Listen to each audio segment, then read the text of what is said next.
And we're joined now by Gary Johnson, the Libertarian Party nominee for president, the former governor of New Mexico from 1995 to 2003. Thanks so much for joining us. Thank you. Thank you very much. So we want to get through all these important issues. But first, let me give you the chance to explain why you even are running for president. Well, I wouldn't be doing this if I didn't think I could do a really good job as President of the United States, and that would be based on my resume, which is that I've been an entrepreneur my entire life and that I've been a two-term governor of New Mexico. As governor of New Mexico, I may have vetoed more legislation than the other 49 governors in the country combined. The world didn't come to an end. I got reelected by a bigger margin the second time than the first time in a state that's 2-to-1 Democrat. So I think it speaks volumes to the fact that people really do appreciate good stewardship of tax dollars.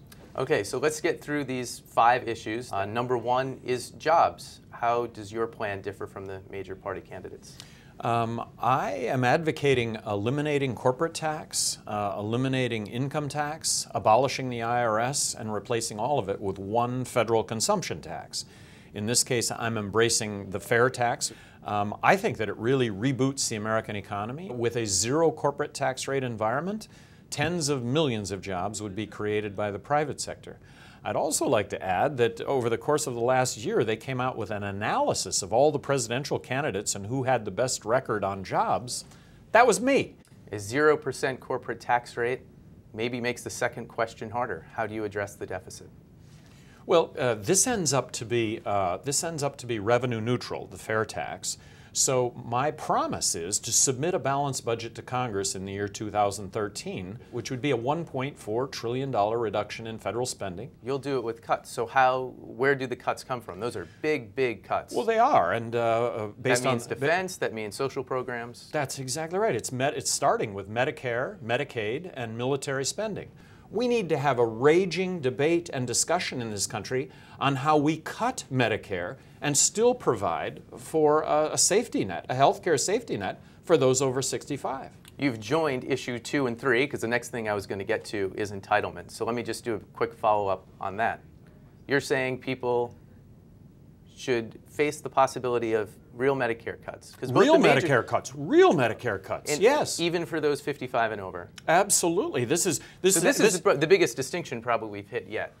Well, it's a big distinction, the whole notion of not putting your head in the sand and addressing the real live issues that we have, that I think, if we don't address these issues, I think we find ourselves in a monetary collapse when the dollars that we have in our pocket don't buy a thing because of the accompanying inflation that is going to come along with this. We can see how each of these issues melds into the next, because issue 4 is healthcare. We've already talked Medicare, so let's talk about the rest of the healthcare piece. What would you do differently than Obama and Romney? Well, that we bring about genuine free market reforms to healthcare. That's not what Romney's proposing? Oh, healthcare in this country is about as far removed from free market as it possibly could be. We have insurance to cover ourselves for catastrophic injury and illness. That's what I would have in a free market approach to healthcare, and I would pay as you go in a system that was really competitive.